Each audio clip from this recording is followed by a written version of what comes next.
ऐसा ही होगा तो मैंने पहले बात ये कही, अगर ये मत कहना कि किसान सड़कों पे आते हैं, किसान की मजबूरी बनेगी। देश के बचाने के लिए, देश के हित में अपना कार्य करते हुए ये हम नहीं करने देंगे, किसी कीमत पे नहीं करने देंगे। तो दूसरी बात मैं ये कह रहा हूं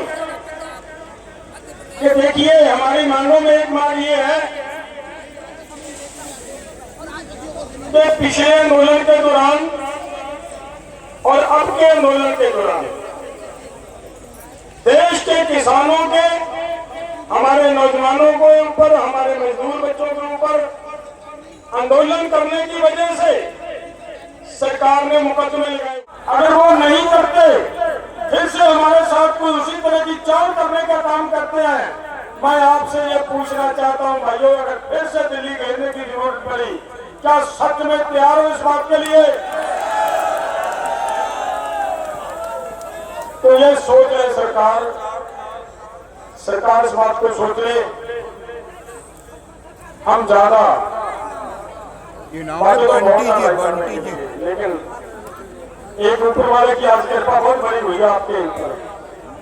परसों मैं और मेरा भाई अनंत राम जी जब जा रहे थे, हम ये सोच रहे थे, राजवीर जी थे मेरे पास, हम ये सोच रहे थे भाई गर्मी बहुत है, किसान कैसे बिठाएंगे, क्या करें? तो हमने एक बात कही थी कि अगर ऊपर वाले ने किसानों को मान लिया कि ये हमारा भक्त है, ये सच्चा है, फिर से कहते हैं कि आप देख ले भाई, ये केवल पंजाब का किसान है या इसमें सभी राज्यों के सभी राज्यों के चेहरे, सभी राज्यों का कल्चर अगर आपको जहाँ दिखता है तो आपको मान लेना चाहिए कि आपने जो कमिटमेंट की है एमएसपी गारंटी करूं वो देना पड़ेगा। भले कितना ही जोर लगाए सरकार, उसको पीछे नहीं हटने देंगे। हमने कृषि कानून को वापस कराने का दूसरी बात गंभीर बात है कि हम एमएसपी पर लिखित कानून की बात हो रही है, सरकार ने भी का हक नहीं दिया जाता, इस देश में किसान को उसकी फसल का मूल्य नहीं दिया जाता और यहाँ तक सरकार की जमीन को किया जाता है, उसके करोड़ों के दामों में जबरन छीनने की कोशिश की जाती है। बड़े बड़े कारोबारी देश के कई हजार सामान लेकर तो भाग जाते हैं, लेकिन देश का किसान जिसे उसकी जमीन को बिक्री करके रख के चंद पैसा उसको बैंक के माध्यम से जाता है, उसकी रिकवरी जब की जाती है तो उसके नुकसान को उठा दिया जाता है, उसके साथ अपराधी जैसा किया जाता है। कोई चीजों में समय होता है, इतना लंबा समय महीने में किसान बहुत परेशान है। किसान अपनी आने वाली पीढ़ी को बचाने के लिए खतरे में है। मैं अपने हमारे यहाँ टप्पल ब्लॉक पर 324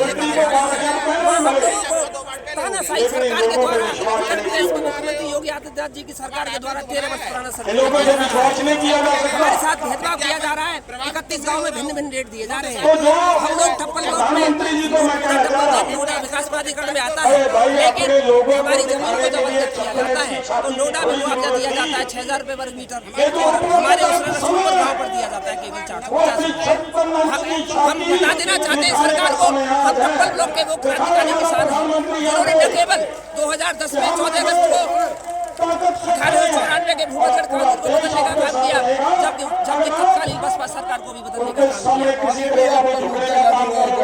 आगे हमारा मुद्दा जारी रहेगा, हमारी लड़ाइयाँ जारी रहेंगी, हम अपनी फसल की उचित कीमत सरकार से लेकर रहेंगे, स्वामी आत्मनिर्भर आयोग की रिपोर्ट लागू करवा के रहेंगे, जमीन की उचित कीमत लेकर रहेंगे, चाहे इसके लिए हमें कोई भी बड़ा आंदोलन करना पड़े, चाहे हमें कोई भी कुर्बानी करना पड़े। जिस तरीके से उनका भरी है, इस देश का किसान परसों से सरकार ये काम रही थी कि प्रधान जी गिनती संख्या कम कीजिए। सरकार ये सुलह कब तक होगा, सरकार कब तक किसान के पास इतना तो ना तो टाइम है, ना ही इतना पैसा है कि बिना मतलब के कहीं भी जंतर मंतर में जाके यहाँ 1,000 किलोमीटर से दूर किसान आए हुए हैं, ना ही किसान के पास इतना पैसा है और ना ही किसान के पास इतना टाइम है। अपना भी पेट पालना है, अपने बच्चे का भी पेट पालना है और इस देश का भी पेट पालना है। इस देश का भी पेट पालने का काम ये किसान ही करता है। आप इतनी संख्या में यहाँ आए हो, आंदोलन करने के लिए आए हो, तो हम सरकार को बता देना चाहते हैं कि जितने यहाँ आ चुके हैं इससे 20 गुना बाहर है अभी। इनको लगता है और इनको मानना पड़ेगा, किसान इतना मजबूत है कि किसान हर तरीके से सरकार के सामने हमेशा से टक्कर लेता हुआ आया है और हमेशा से हर सरकार से टक्कर लेता रहेगा। बातों बातों में नहीं हो रही। आगे क्या रणनीति है? आगे की रणनीति जो भी हमारे किसान नेता आगे की तैयारी होगी, हम कंधे से कंधा मिला के साथ रहेंगे, चाहे वो जंतर मंतर पे बैठना पड़े, चाहे दिल्ली घेरना पड़े, जो भी है।